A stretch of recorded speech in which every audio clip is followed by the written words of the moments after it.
Hey, this is my review of The Legend of Korra Season 1 finale. The episodes were called Skeletons in the Closet and Endgame.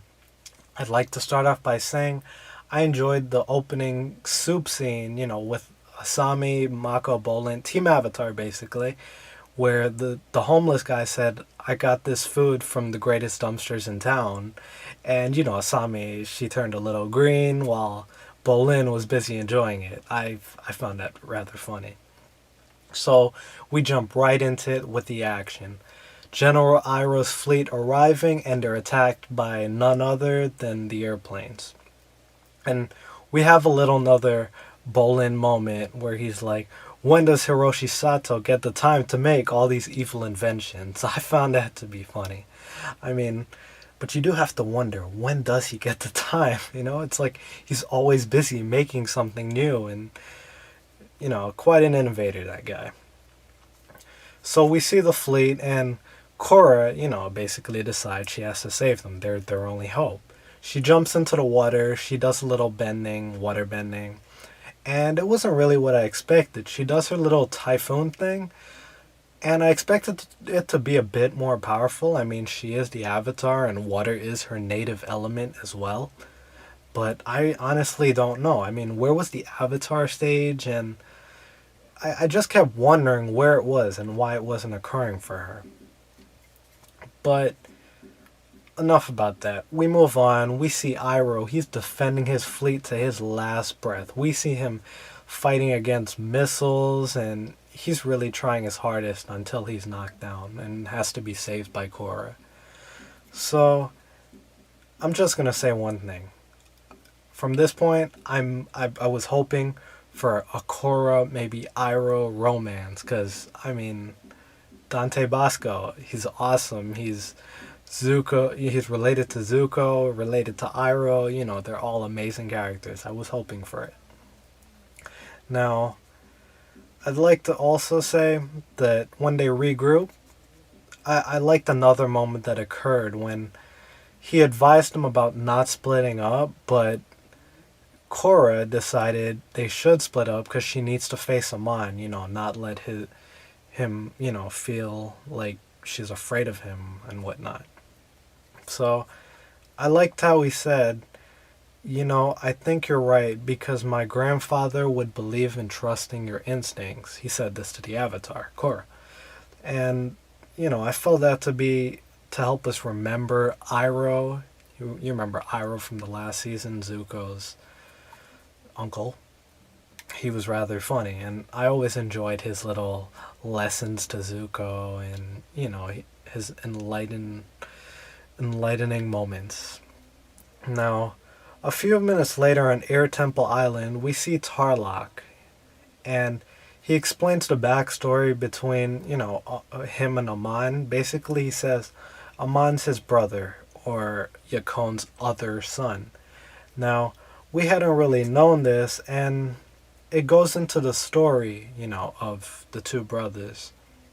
It basically discusses what happened to Yakon after Aang took away his bending, how he got his face changed, and, watching it, you feel kind of sorry for them because it would seem like their father's anger had a very big influence on them.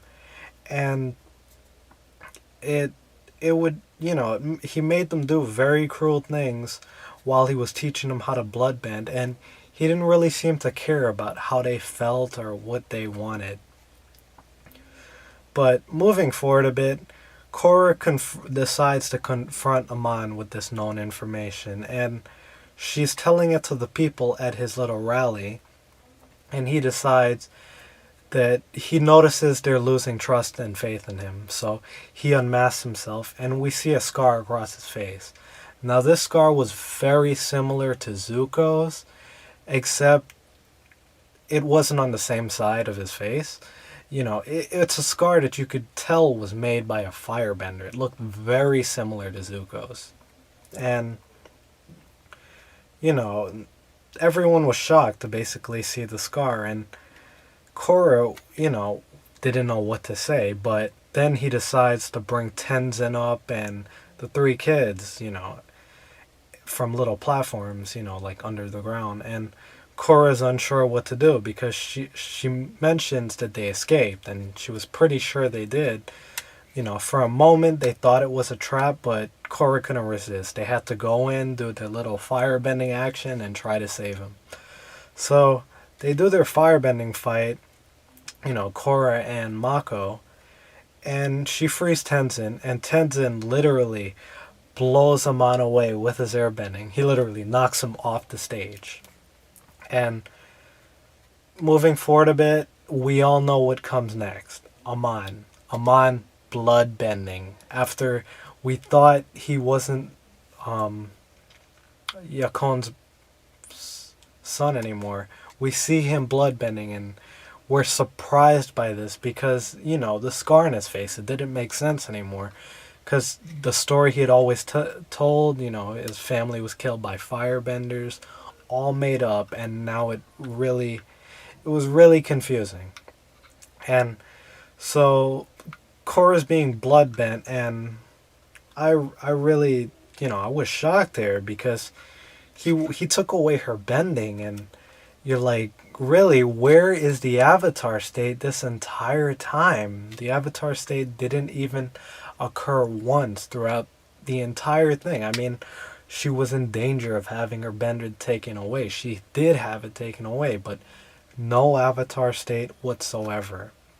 Now, I honestly didn't know what to make of this, guys. I was just watching. And then after he took away her bending, we see his second in command come in, and he realizes, what Korra was saying was true, and we can't trust Amon any longer. And we see him turn on Amon, and Amon, blood bend all the way. His second in command, he bloodbends him, and it's like he's of no use to him anymore. I really couldn't believe this scene.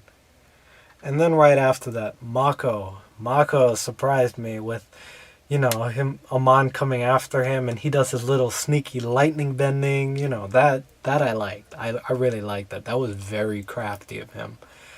And, we think Amon's down for the count. But, little did we know. He's escaping with Korra, and just as we think he's home free. I mean, I honestly thought he would escape, he would get away. We see him stop, and we all know what's going on. Amon's bloodbending and holding him back. But Korra is a bit weakened from having her powers taken away. And he's about to have his bending taken away, and Amon says he would regret it because of how crafty he is. But Korra, I don't know, in her fear or, her desperation, she attacks Amon, but she throws air at him, and she is surprised by this. I'm surprised by this. What is going on? Her bending was taken away. How is she air bending now? Was there some kind of block, that allowed, she doesn't do any other bending but the air bending. And I honestly didn't know what to make of this scene, because it seemed like he would really have it taken away. But really, she airbends. I was surprised by this. Having no knowledge of airbending whatsoever, not being able to create a single gust of wind. Now, Amon is thrown outside because, she's basically throwing air at him. And in order to save himself from drowning, he's forced to waterbend, the little cyclone move to pull himself up because of how far down he's gone. Now, once he comes up, everyone realizes he's been wearing makeup the entire time, and that isn't really a mark on his face. And he's actually a waterbender. Now, everyone's faith in him has been lost, and they do not believe in his idea of equality anymore. And well, let's move forward to him meeting up with Tarlok and escaping. The boat scene. Now, I'm gonna be honest. The boat scene, I wasn't satisfied by this.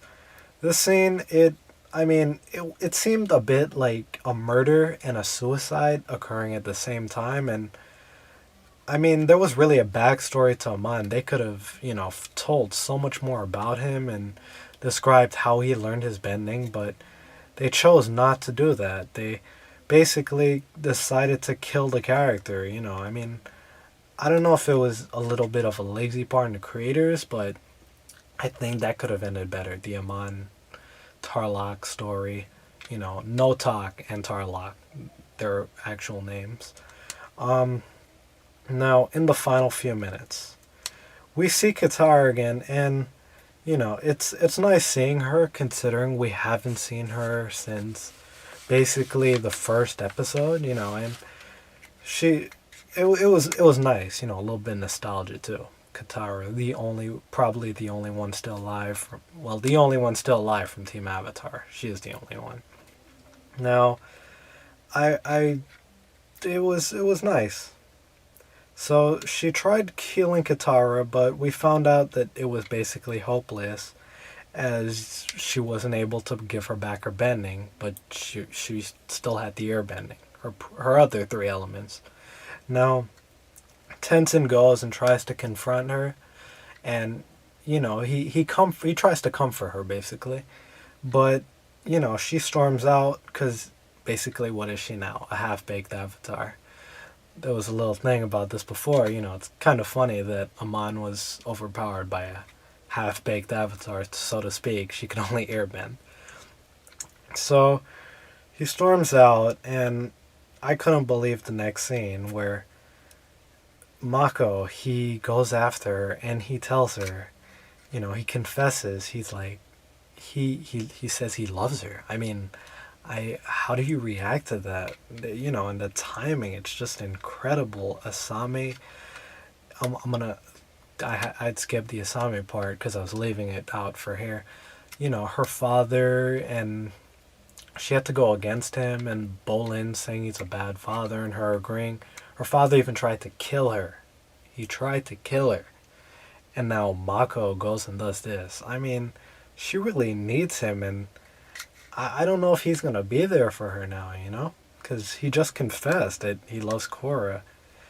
I really don't know what to say about Mako. I honestly don't know. That's not right, though. So, we see Korra, she storms off. She's frustrated. She can't believe she's lost her bending.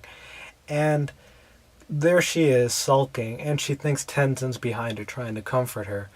But little did she know it was actually Aang. And, she said, when she thought it was Tenzin, I want to be alone right now. And Aang is like, but you called me here. And she is so surprised. I mean, I love this scene. This scene was amazing. We saw Aang and all the past avatars, and that scene was beautiful. She has her interaction with Aang after he says, you called me here.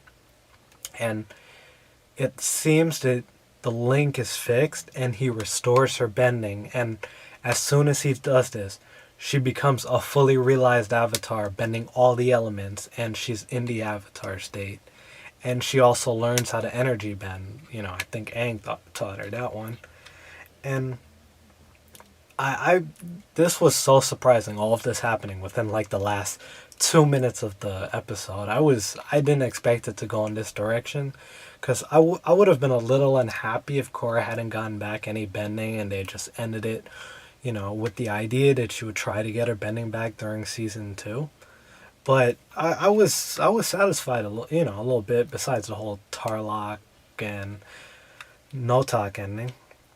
Now we see her giving back Lin her bending, and I was happy and satisfied. I'm like, it's nice to see the happy ending, and everything coming full circle, except for the brothers thing.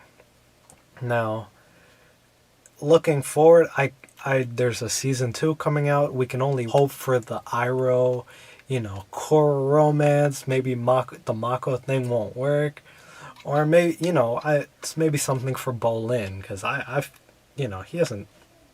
Bolin just doesn't have any luck with ladies apparently, and there's just speculation of what'll happen next season. So you know what, guys, let me know what it is you think will happen, and maybe some predictions. You think they'll go with this? Thank you for watching Wolfiesview. Stay tuned for more